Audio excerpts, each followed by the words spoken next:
Betul? Betul para penghafal Quran? Betul ya? Karenanya Allah tidak sembarangan. Kenapa Allah pilih duha untuk bersumpah itu? Dan antum tahu tentang duha dengan ibadah istimewanya, dengan sholat sunnahnya istimewa. Karenanya para ulama mengatakan, sebagian ulama mengatakan bahwa ibadah sunnah yang paling, sholat sunnah yang paling baik di siang hari adalah duha. Sholat sunnah yang paling baik di malam hari adalah tahajud. Karena menjadi waktu istimewa. Kalau semua tulang kita perlu dapat sedekah, betul? Maka duha mewakilinya. Kalau semua perlu disedekahi, amar ma'ruf sedekah, nahi mungkar sedekah, membantu orang lain sedekah, semua sedekah, duha cukup mewakilinya. Ini luar biasa tentang waktu duha. Karena Allah bersumpah dengan duha. Tapi mengapa setelah duha Allah bersumpah dengan malam? Berbalik lagi gelap, gelap lagi.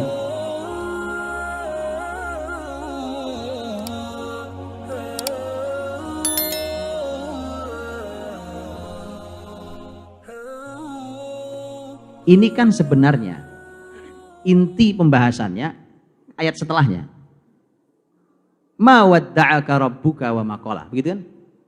Tuhanmu tidak meninggalkanmu. Tuhanmu tidak marah, Muhammad. Allah Maha Kuasa untuk langsung mengatakan Bismillahirrahmanirrahim. Ma wadda'aka rabbuka wa ma qala. Bisa atau enggak bisa? Allah Maha Kuasa. Tidak perlu buka pakai wadduha wal laili idza saja. Betul? Tapi itu indahnya Quran, Pak. Itu indahnya Quran. Allah ingin mengungkapkan cintanya kepada nabinya dimuqaddimahi dengan penguatan sumpah tentang alam ini. Jadi, tapi gini, kira-kira seorang suami ingin mengungkapkan cintanya pada istrinya. Wadduha wal laili idza saja. Demi Allah aku mencintaimu. Benar kan? Atau salah, Pak? Salah, enggak boleh. Makhluk tidak boleh bersumpah dengan makhluk. Kita hanya diizinkan bersumpah dengan Allah SWT. Man halafa bi ghairillahi faqad asyrak. Siapa yang bersumpah dengan nama selain Allah sungguh telah berbuat kemusyrikan. Jadi jangan dicoba ya, ini khusus ayat kalau ini. Ya. Artinya bahwa terserah Allah Subhanahu wa taala bersumpah dengan makhluk istimewanya yang mana. Maka Allah muqaddimai, Allah sumpah, dan itu memiliki sentuhan makna yang dalam buat Rasul Shallallahu Alaihi Wasallam. Bahkan sebelum mencapai tema utama. Tema utamanya adalah ma wadda'aka rabbuka wa ma qala. Tapi sebelum sampai di situ, dengan sumpah seakan sudah selesai semua. Wadduha, selesai sudah urusannya. Nah, berarti sudah terang. Terang. Pembahasannya terang. Ya. Antum lihat ayat wasyams wadduhaha. Antum lihat ayat wal-laili. Surat Al-Lail apa permulaannya? Wal-laili idza yaghsha. Satu surat namanya surat Asy-Syams, satu surat namanya surat Al-Lail. Beda. Yang ini dimulai dengan matahari terang, yang ini dimulai dengan malam gelap. Beda. Permulaan beda, mesti ada yang berbeda kuat. Maka begitu dimulai dengan wadduha, dan itu adalah puncak pancaran matahari, dan puncak aktivitas orang. Puncak aktivitas itu waktu duha. Karena kalau sudah mulai zuhur, sudah mulai lemes, Pak. Asar apalagi. Ini puncak aktivitasnya. Jadi di puncak aktivitas, di puncak fisik, otak, semua sedang di puncak kesegarannya. Allah bersumpah dengan itu. Wadduha. Wadduha wal laili idza saja. Ma wadda'aka rabbuka wa ma qala. Kemudian pembahasan utamanya Allah keluarkan. Baru dengerin wadduha udah selesai kan. Wal laili idza saja, balik nyamannya. Kemudian begitu sampai pada tema sudah, itu sudah hiburan semua isinya.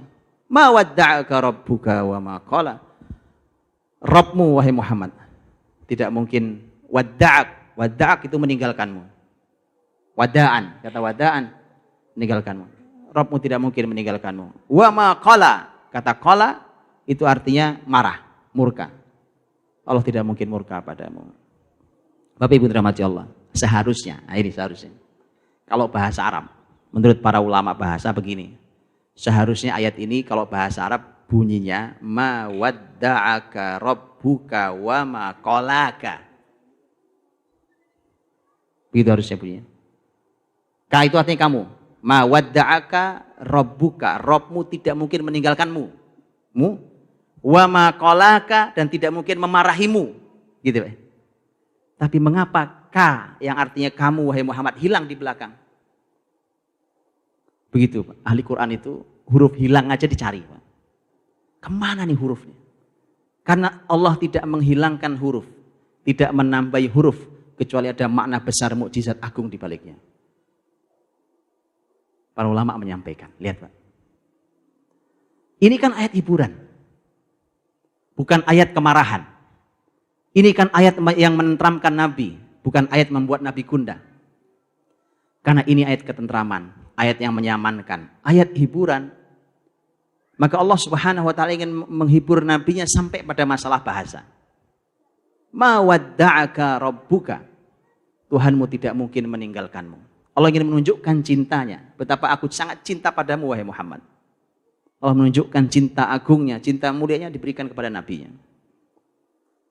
Dengan mengatakan bahwa Tuhanmu tidak mungkin meninggalkanmu dan Tuhanmu tidak mungkin marah. Kalau meninggalkan perpisahan, baik perpisahan atau meninggalkan mungkin terjadi antara dua orang yang saling mencintai. Betul apa tidak?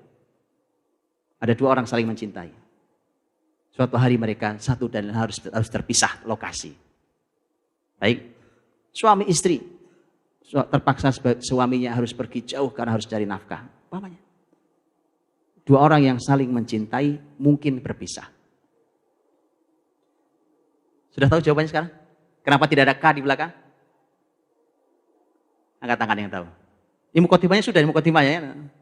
Belakangnya antum tahu? Belum nyambung juga. Kalau urusan cinta yang paling ahli Walid. Walid biasanya jawab nih. Oh iya. Ma wadda'aka rabbuka wa ma qala. Kalau wadda'ak, meninggalkanmu, ada mu di sana. Kalau meninggalkan, semua orang yang mencintai pun mungkin berpisah. Tetapi cinta tidak sejalan dengan kemarahan. Kemurkaan tidak mungkin disatukan dengan cinta. Paham? Itulah mengapa tidak layak ka, yang itu adalah kaum Muhammad, diletakkan setelah kata kemarahan. Antum lihat dengan Allah ingin menunjukkan cintanya. Ma wadda'ak, gak ada masalah. Karena aku mencintaimu, mungkin saja berpisah. Tapi itu pun tidak mungkin, karena ma wadda'ak, tidak mungkin. Tapi wa ma qala, bahkan tidak layak sekedar hurufmu. Hurufmu diletakkan di belakang kata murka Allah Subhanahu wa taala. Sampai segitunya. Paham? Ma wadda'aka rabbuka wa ma qala. Jadi satu huruf hilang dicari ulama ketemu jawabannya. Begitulah para ulama mengajari kita tentang Al-Quran. Ma wadda'aka rabbuka wa ma qala.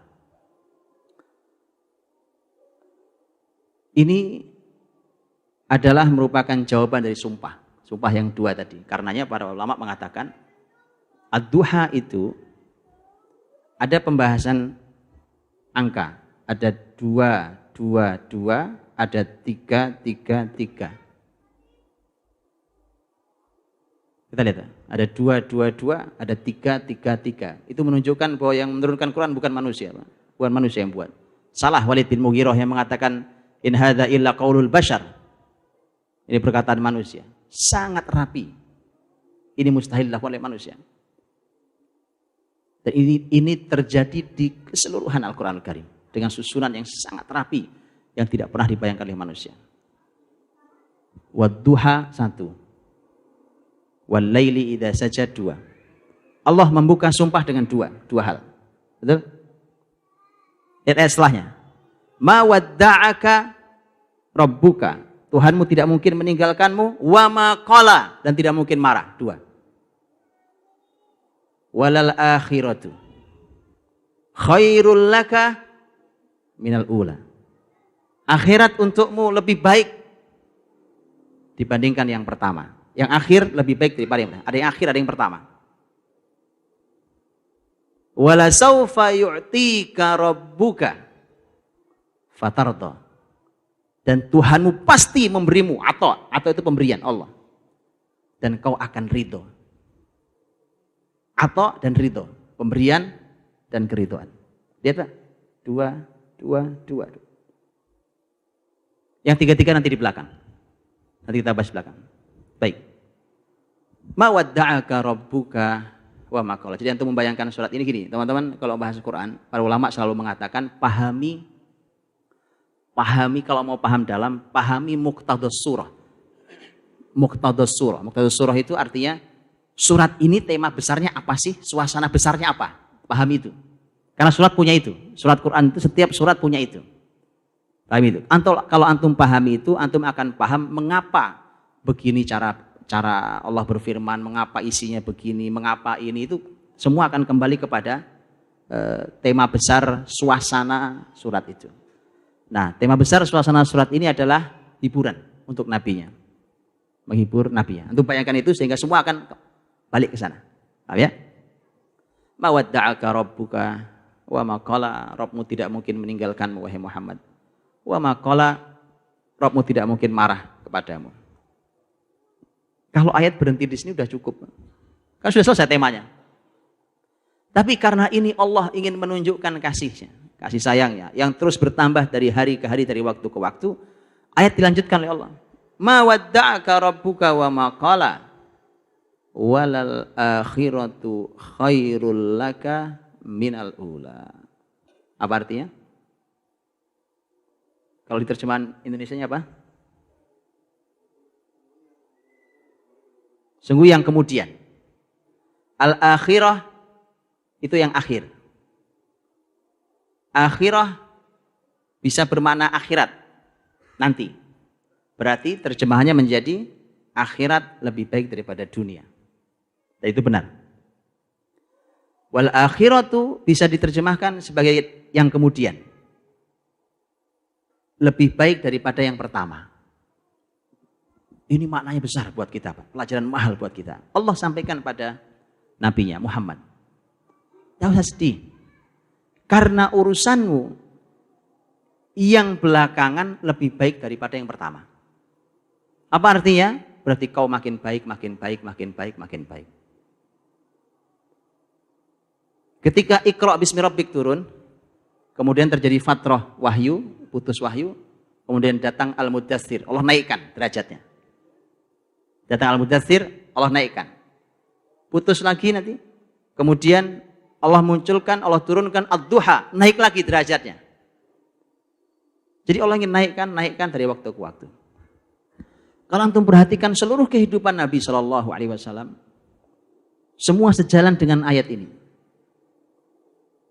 bahwa yang akhir lebih baik dari yang pertama. Bisa begitu? Ya, mari kita lihat. Ketika Rasul Shallallahu Alaihi Wasallam baru memulai dakwahnya, dengan pendukung yang masih sedikit, dengan keadaan yang lemah, bahkan kemudian mendapatkan berbagai macam intimidasi Quraisy segala macam, tapi makin hari makin kuat, makin banyak yang masuk Islam, bukan hanya budak, bahkan orang-orang besar masuk Islam. Awalnya Mekah baik, tapi akhirnya Mekah lebih baik. Mekah itu awal, Madinah itu kemudian, dan Madinah lebih baik daripada Mekah. Termasuk kotanya. Karena Rasul Shallallahu Alaihi Wasallam yang berdoa pada Allah Subhanahu Wa Taala.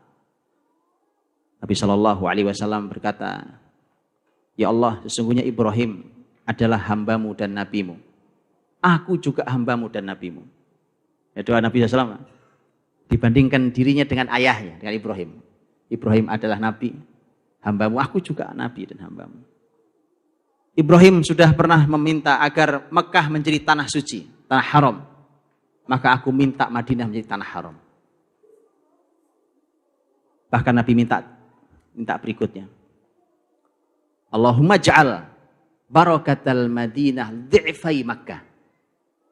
Ya Allah, jadikan keberkahan Madinah 2 kali lipat keberkahan Mekah. Ya kan? Wal akhiratu khairul laka minal ula. Yang akhir lebih baik daripada yang pertama. Madinah, kotanya keberkahannya 2 kali dibandingkan Mekah. Kalau masjidnya, iya, masjidnya 100.000 di Mekah dan 1.000 di Madinah. Kotanya kota yang keberkahannya 2 kali keberkahan kota Mekah. Awal Madinah baik, tapi akhir Madinah lebih baik. Tahun 1 Hijriah bandingkan dengan tahun 11 Hijriah, Rasul wafat.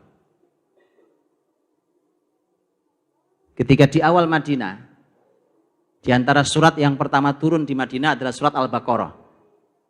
Teman-teman tahu isi surat Al-Baqarah kan? Apa isinya kira-kira? Rata-rata apa? Rata-rata apa isinya? Rata-rata isinya hukum. Ada sebagian kisah, tapi bicara hukum, sangat banyak soal Al-Baqarah. Baik, baru mulai. Perjuangan, hukum, diterapkan, ditegakkan, begitu seterusnya. Akhir Madinah, di antara yang turun suratnya, di akhir adalah idza jaa nasrullahi wal fath. Sudah datang kemenangan. Di depan perjuangan, di belakang Allah katakan, sudah datang kemenanganmu wahai Muhammad. Pertolongan juga sudah datang. Apa hasil dari pertolongan dan kemenangan? Wa ra'aitan nasa yadkhuluna fi dinillahi afwaja. Itu adalah puncak kemenangan. Jadi teman-teman, kalau membuat program apapun, lembaga apapun, atau mau membuat partai apapun, membuat negara mana kan, itu target terbesarnya manusia dapat hidayah. Puncak dari prestasi kita seharusnya adalah manusia beramai-ramai mendapat hidayah. Itu baru berhasil namanya. Kalau belum begitu belum berhasil. Antum berjuang atas nama apapun, tapi tempat di mana antum berjuang, masyarakat tidak kunjung punya kesadaran, berarti belum berhasil. Masjid sepi, berarti belum berhasil. Paham ya? Ukurannya biar jelas. Karena itu surat yang terakhir turun pada Nabi SAW. Idza jaa nasrullahi wal fath. Hasilnya adalah wa ra'aitan nasa yadkhuluna fi dinillahi afwaja. Akhir Madinah lebih baik daripada awal Madinah. Secara ekonomi kan juga sama. Betul kan? Secara ekonomi juga sama. Bukankah sahabat yang mengatakan tahun 7 baru mereka merasa kenyang? Oh begini rasanya kenyang itu. Dan yang akhir lebih baik daripada yang awal. Seluruh kehidupan Nabi SAW yang akhir lebih baik daripada yang awal. Dan puncak kebesaran Nabi SAW adalah saat beliau wafat berjumpa dengan Rabb-Nya. Adalah puncak kebesaran Nabi SAW. Itu paling hebatnya. Karena satu jazirah Arab sudah masuk Islam. Sudah selesai sempurna semua tugas Nabi. Nabi khutbah di Haji Wada. Haji Wada tahun 10 Hijriah. Beberapa bulan sebelum beliau wafat. Beliau hanya perlu mendapat satu kesaksian. Ala hal balaghtu. Apakah aku telah menyampaikan semua pada kalian? Allahumma syhad. Ya Allah saksikan mereka. Saksikan bahwa mereka menyaksikan itu. Bahwa aku telah menyampaikan semuanya. Sempurna sudah tugas Nabi di bumi ini. Menyampaikan risalah Allah Subhanahu wa ta'ala. Dan kemudian Allah memberikan pilihan pada nabinya. Nabi SAW mengatakan bal ilar rafiqil a'la. Aku pulang saja kepadamu ya Allah. Karenanya ini pelajaran luar biasa, Pak. Kemudian akhirat jelas lebih baik daripada dunia. Makanya pelajaran untuk kita adalah grafik hidup kita mestinya begitu, Pak. Dari hari ke hari, dari tahun ke tahun harus lebih baik yang akhir dibandingkan yang pertama. Pelajaran mahal buat kita. Tidak boleh grafik nurun. Kalau ada yang nurun, antum harus evaluasi sangat serius. Karena kehidupan Nabi grafiknya naik begini terus sampai masuk surga. Begitu. Wal akhiratu khairul laka minal ula. Naik terus. Jadi kehidupan kita harus seperti itu. Dan hari terbaik kita dari semua kebaikan yang kita lakukan, baik. Dari semua kebaikan yang kita lakukan, ya, karena contohnya tadi, kalau ayat mengatakan bahwa mawadda'aka rabbuka wa ma qala walal akhiratu khairul laka minal ula, yang kemudian lebih baik daripada yang pertama, itu bukan berarti yang pertama jelek. Yang pertama baik, yang kemudian lebih baik. Begitu hidup itu. Hidup itu harus begitu. Jadi yang sekarang baik, esok lebih baik. Dan karenanya hari terbaik kita adalah hari ketika kita menghadap Allah Subhanahu wa taala. Itu adalah hari terakhir kita di muka bumi.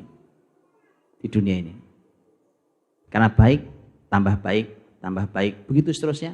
Sehingga hari terakhir kita harus menjadi hari yang terbaik yang ada di muka bumi ini. Dan itu adalah hari terbaik Rasul.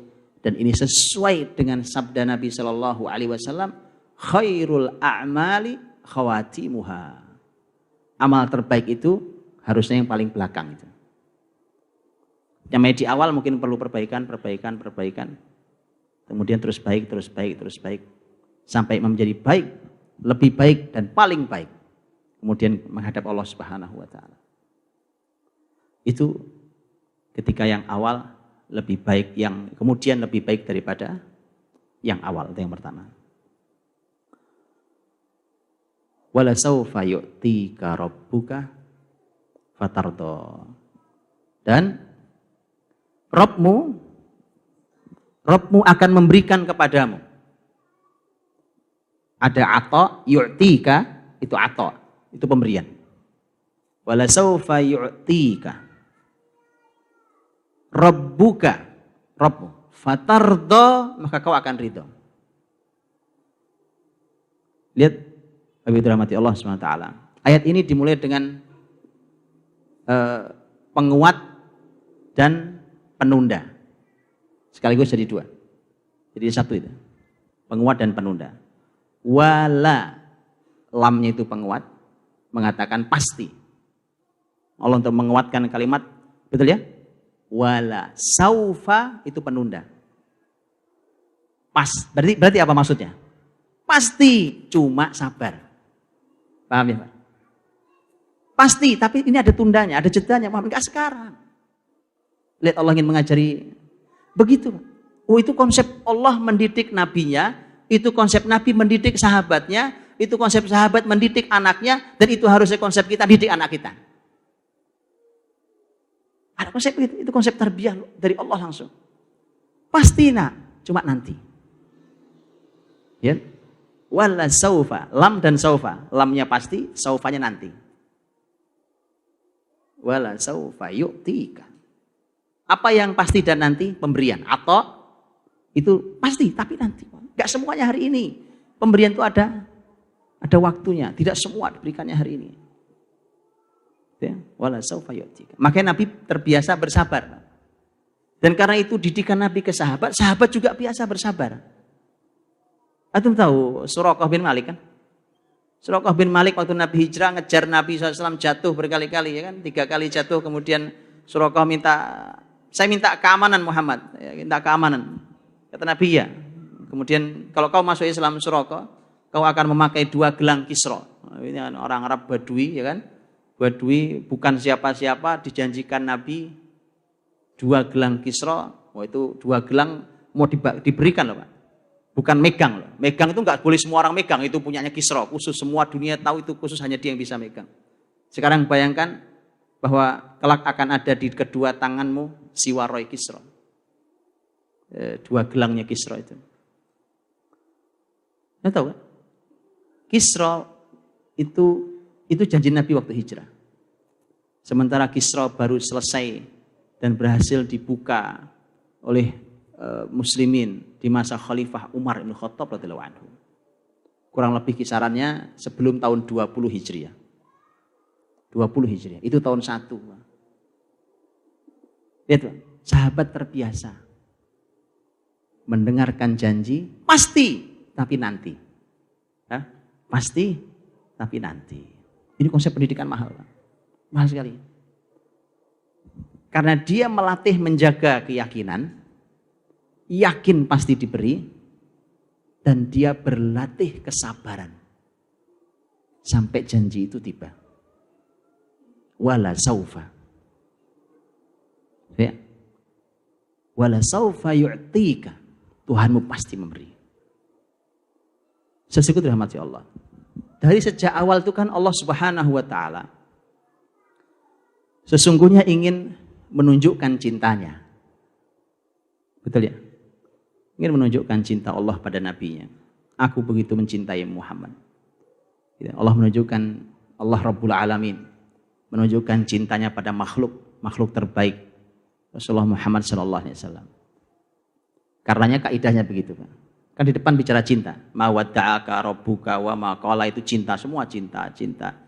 Walal akhiratu khairul laka minal ula, dan seterusnya. Wala sawfa yu'tika rabbuka, ketika Rabbmu memberi, itu terbukti, Pak. Ketika Allah mencintai, pasti Allah memberi. Lamnya lam tauhid tadi kan. Kalau Allah mencintai, pasti kalian diberi Allah. Makanya yang paling penting adalah tentang bagaimana caranya supaya dicintai Allah. Semua jalan menuju mahabbatullah, menuju Allah mencintai kita, itu sangat penting. Karena kalau sudah Allah cinta, jangankan cuma harta yang sepele, bumi ini Allah serahkan padamu. Allah serahkan padamu. Jadi mengejar cinta Allah Subhanahu wa taala. Wala saufa yu'tik. Karenanya ada ungkapan bahwa mungkin saja seseorang memberi tanpa mencintai. Tapi mustahil mencintai tanpa memberi. Gitu? Kita mungkin aja ngasih orang, tapi sebenarnya tidak ada cintanya. Tapi kita ngasih aja. Itu mungkin antum memberi tanpa mencintai. Tapi kalau orang cinta, mustahil tidak memberi. Dia pasti akan ingin menghadiahi yang terbaik. Ya, jadi begitu. Makanya saya sering katakan, ibu-ibu tidak usah khawatir kalau tidak salah pilih suami. Kalau suami ibu mencintai, pasti ibu mendapatkan banyak sekali pemberian. Sebagaimana para suami, asal nggak salah pilih istri, Pak. Iya, Pak. Istri Anda akan memberikan segalanya untuk Anda. Begitu. Ya. Wala saufa yu'tika, itu bukti bahwa Allah Subhanahu wa taala karena Allah mencintai, Allah memberi. Mari kita kejar cinta Allah Subhanahu wa taala. Apa yang oleh Nabi disebut ini Allah suka, ini Allah cinta. Kita kejar, Pak. Kita kejar. Kita lakukan. Karena kalau kita sudah dapat cintanya, kita akan mendapatkan pemberiannya. Namanya memberi. Pernah, Pak ya, ada orang umpamanya minta ke kita, Pak minta tolong bantuan, saya perlu ini itu. Oke, kita bantu. Begitu dibantu komentar, ya Pak sedikit amat. Karena kadang-kadang pemberian itu tidak membuat kita ridho.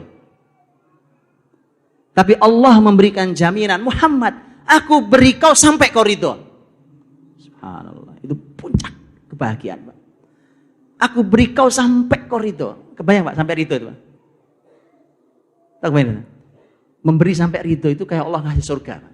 Antum tahu kan hadis sahih tentang orang yang terakhir masuk ke surga? Orang yang terakhir masuk surga, ya?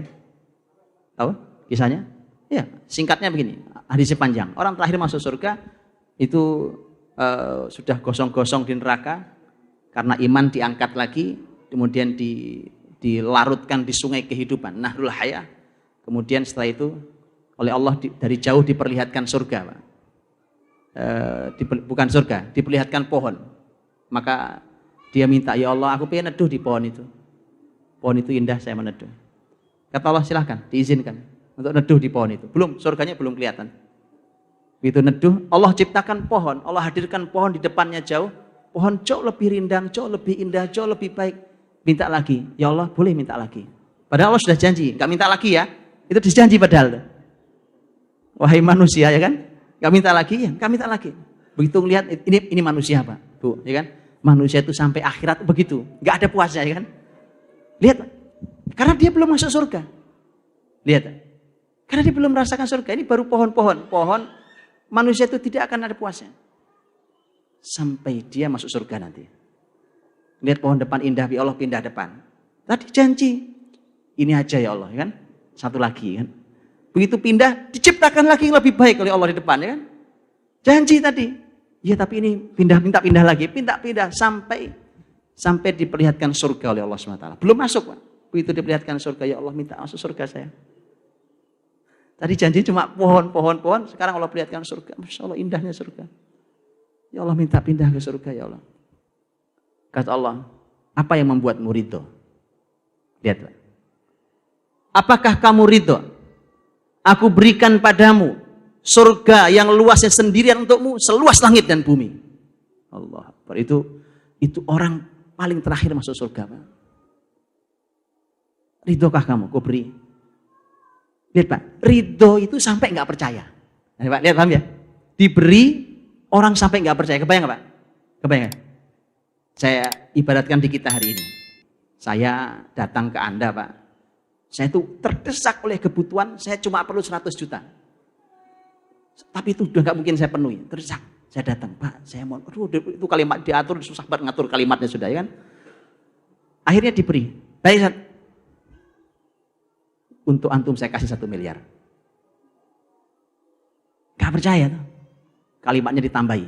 Ini bukan hutang, ini gratis buat antum. Masya Allah. Ada lihat? Udah kotak gede. Masya Allah Pak, ya kan? Jadi ridho itu Pak, ridho terhadap pemberian itu sampai kita nggak percaya. Benarkah itu diberikan? Benarkah saya berhak? Makanya manusia yang tadi terakhir masuk surga, dia berkata, atastahzi'u bi wa anta rabbul Atastahzi'u bi wa anta rabbul alamin. Ya Allah, apa kau ngejek aku padahal kau Rabbul Alamin, masuk ngejek saya? Manusia begitu Pak. Saking dia nggak percaya, masa orang kayak saya pantas dapat surga seluas langit dan bumi? Subhanallah, ya kan? Begitu Pak. Wala saufa yu'tika rabbuka fatarda. Rabbmu wahai Muhammad akan memberimu sampai kau ridho. Subhanallah. Lihat Bapak Ibu. Allah memberikan pada Rasulnya fisik beliau. Fisik beliau. Dan beliau ridho dengan fisiknya. Telinga yang tidak biasa, mata yang tidak biasa. Antum tahu?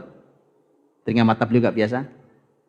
Beliau mendengar dan melihat apa yang tidak dilihat oleh manusia biasa. Ya kan? Itu untuk Rasul. Rasul Shallallahu Alaihi Wasallam diberi para sahabat, para pengikut. Antum tahu betapa capeknya Nabi Musa? Tapi Nabi Musa capek Pak, ngurusi Bani Israel tuh. Ya Allah, itu masyarakat ngeselin banget. Jadi tidak enak kalau punya anak buah tuh kayak Bani Israel tuh Pak. Nyusahin, ngeselin Pak. Nabi Musa sudah padahal kurang gimana? Kali begini Pak. Ayo coba kalian ke sana. Itu kalian ada tugas ngangkutin pasir, karung apa? Ya itu mungkin orang lemes duluan. Mungkin orang lemes. Ya capek. Tidak loh. Nabi Musa mengatakan, "Udkhulul ardul muqaddasata allati kataballahu lakum." Kalian masuklah ke negeri depan ini, Palestina. Kalian masuk ke situ. Ini negeri yang dijanjikan untuk kalian. Coba, udah kayak gitu. Jawabannya apa? Apa jawabannya? Hah? Musa, kau masuk sama sana Tuhanmu. Di sana inna fiha qauman jabbarin wa inna lanadkhula hatta yakhruju minha. Di sana itu orangnya galak-galak. Di dalam itu kita tidak mau masuk sampai mereka keluar. Sudah, kau pergi sama Tuhanmu, pergi. Kau sama Tuhanmu perang berdua. Kau perang aja sama Tuhanmu berdua, perangi mereka dulu. Faqatila innaha huna qaidun. Kami nunggu di sini, nanti kalau menang kabari ya. Ya Allah, itu masyarakat ngeselin Pak. Wallah ngeselin banget itu masyarakat. Tapi Nabi Muhammad diberi sahabat yang Nabi ridho. Nabi ridho dengan semua kebaikan, kesolehan sahabatnya. Ya kan? Saya begitu Pak. Nabi ridho. Nabi ridho dengan Abu Bakar, Umar, Utsman, Ali, Abdurrahman, Thalha semua. Nabi ridho dengan semua mereka. Sampai Nabi harus mengatakan, khairun nas qarni. Manusia terbaik adalah zamanku ini. Nabi ridho dengan sahabatnya. Wala saufa yu'tika rabbuka fatardo. Nabi diberi oleh Allah sampai Nabi ridho. Semua pemberian Allah sampai ridho. Begitu Pak. Jadi untuk mendapatkan pemberian Allah sampai kita ridho, maka kejar cinta Allah. Tadi kan resep ini di depan tadi. Mawadda'aka rabbuka wa ma qala adalah resepnya. Mari Pak.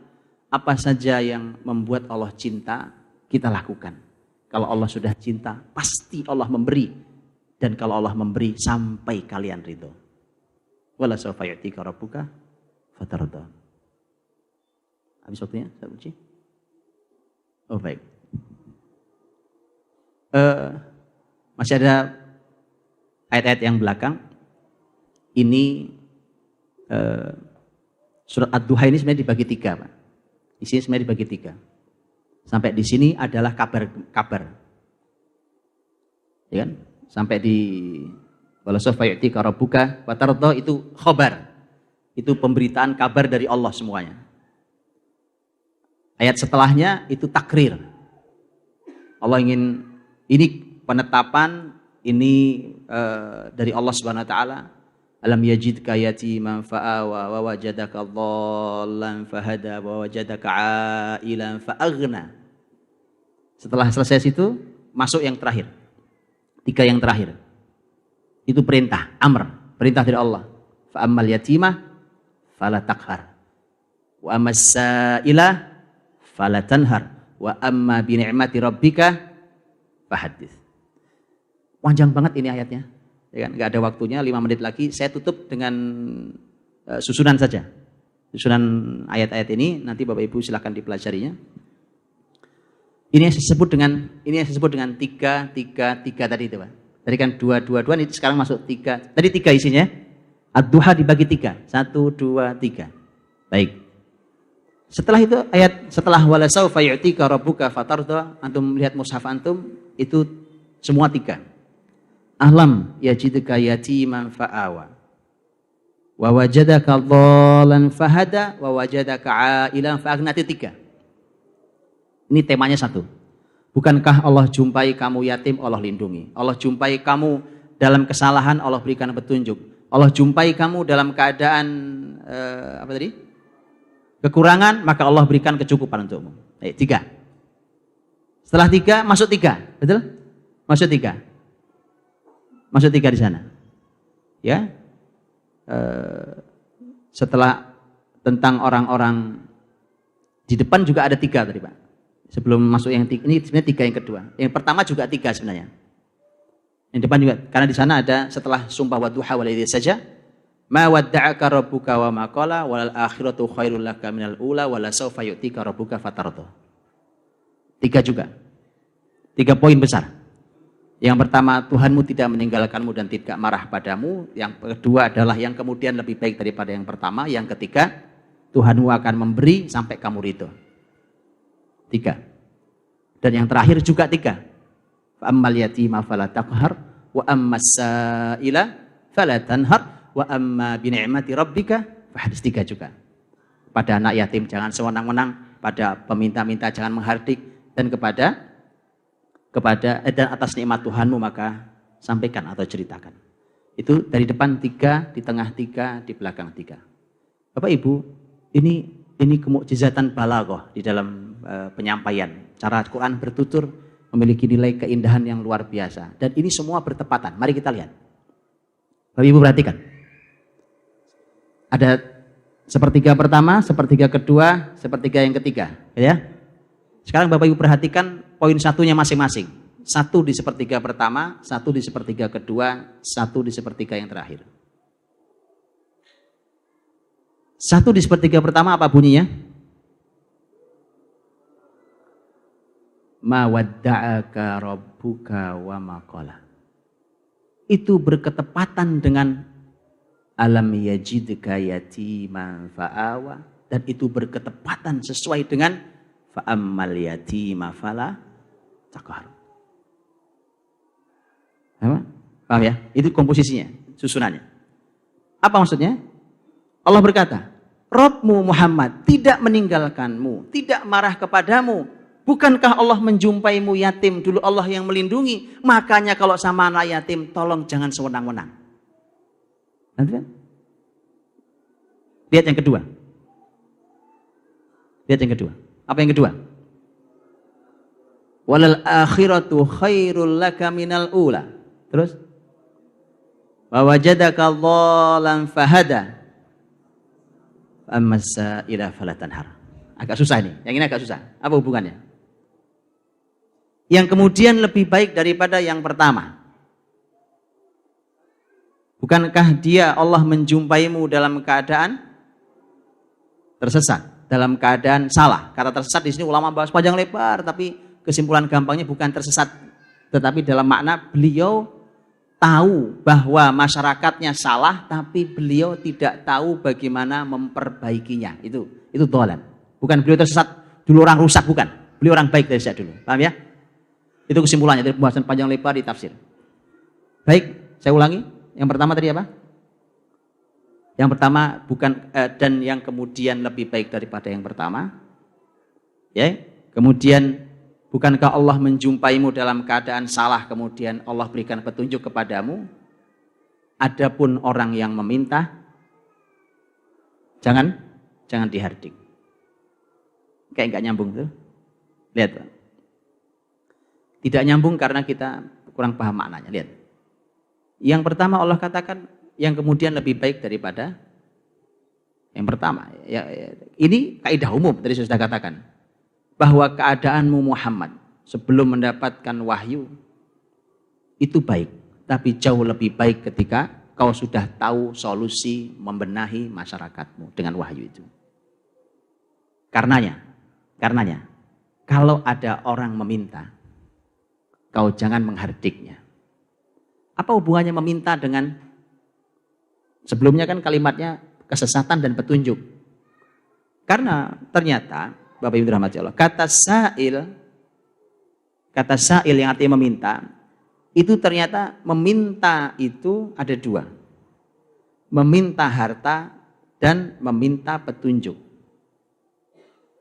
Antum lihat kisah Abdullah bin Umi Maktum yang gara-gara peristiwa itu turun surat Abasa. Ya. Datang Abdullah bin Umi Maktum menyela pembicaraan Nabi karena beliau buta, beliau tidak bisa melihat. Kemudian mengatakan, ya Rasulullah bacakan untukku ayat. Itu meminta. Minta petunjuk. Karena kau sudah diberi petunjuk, wahai Muhammad, oleh Allah. Maka ini orang datang minta petunjuk jangan dihardik. Gitu. Walaupun sah juga secara makna, kalau ada orang minta uang, minta harta, minta kebutuhannya, jangan dihardik. Pengemis jangan dihardik. Itu yang kedua. Yang terakhir, yang ketiga. Apa yang ketiga? Wala sawfa yu'tika rabbuka fatardha wa wajadaka 'ailan fa aghna wa amma bi ni'mati rabbika fahaddits. Tuhanmu pasti akan memberikan kepadamu nikmat sampai kau ridho. Bukankah Allah dulu menjumpaimu dalam keadaan kekurangan, kemudian Allah berikan kecukupan? Maka dari itu, kalau kau dapat nikmat, ceritakan nikmat itu. Ini lebih nyambung, lebih mudah dipahami ya. Sampai waktu habis. Tulisannya waktu habis. Baik, Bapak Ibu dirahmati Allah. Jadi itu, adapun nanti antum silah ini seluruh sirah nabawiyah terkandung di ayat ini, surat ini. Gitu ya. Tentang bukankah dulu yatim Allah lindungi kamu. Ya, awalnya yatim. Seluruh dari mulai dilahirkan sampai beliau wafat semua perlindungan Allah. Ketika Nabi ketika Nabi dulu tidak tahu bagaimana membenahi masyarakatnya, kemudian Allah memberikan hidayah dari awal sampai akhir. Ketika dulu Nabi kekurangan, Allah berikan kecukupan. Antum tahu? Para ahli tafsir banyak yang menafsirkan begini, Pak. Bahwa dulu kan kau miskin Muhammad. Nabi miskin kan? Di awal sekali anak muda miskin yang tidak percaya diri ketika mau nikah. Karena memang tidak ada modalnya. Bagaimana cara Allah membuat Nabi kaya dan berkecukupan?